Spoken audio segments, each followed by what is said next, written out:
Chào mừng các bạn đã quay trở lại với kênh YouTube Mỗi ngày một chuyến đi. Trong clip này mình chỉ có 8 tiếng để trải nghiệm câu cá picnic cùng với nóc nhà. Chúc quý khán giả có những phút giây thư giãn.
Có tín hiệu các bạn ơi. Cá đang ăn các bạn à. Mày.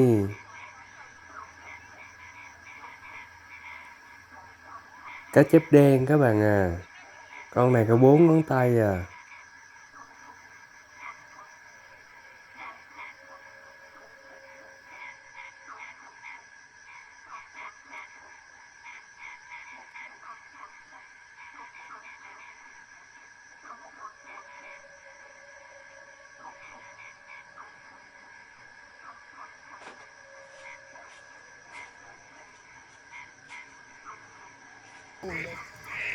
Thua luôn các bạn ơi. Chép giòi nó phá mà ăn dính sắp đôi vậy luôn thôi chứ. Rút nhịp phao như cá lớn như vậy á. Thua luôn. Con cá giết, con cá chép phải không anh?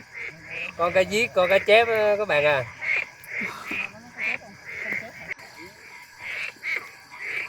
Cảm ơn nóc nhà nha. Cá ăn nữa rồi các bạn à. Cá rô các bạn ơi. Cá rô nhỏ vô phá. Con này có 3 ngón tay. Rồi chuẩn bị con gì nữa đây? Con gì nữa đây? Rút phao. Cá chép các bạn ơi. Cá chép vàng có 3 ngón tay. Mà cá chép này cũng bị sứt môi. Vui ghê á. Gặp nhiều con bị sứt môi ghê á.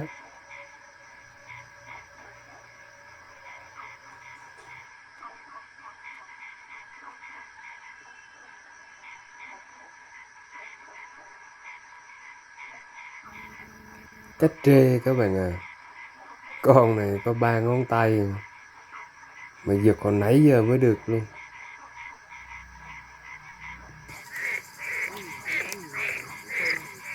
Cá không phá mồi thì giờ mình phá mồi các bạn ơi. Giờ thì tới lượt nóc nhà phá mồi các bạn à.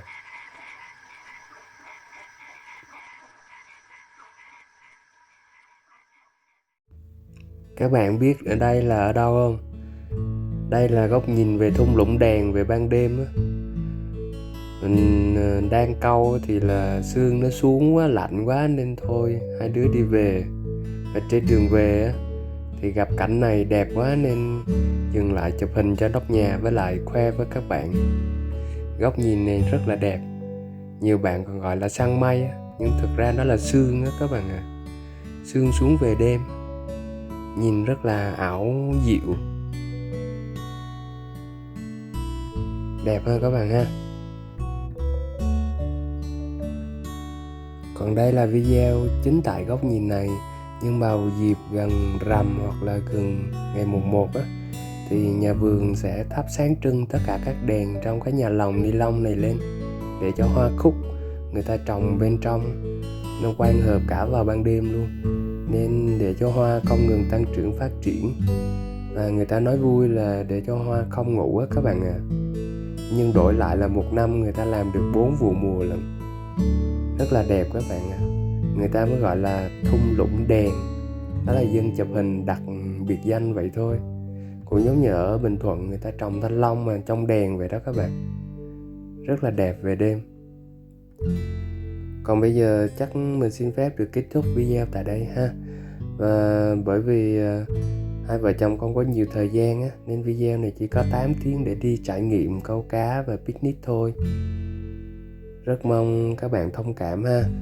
Và nếu được xin hãy ủng hộ mình một lượt đăng ký kênh nhé.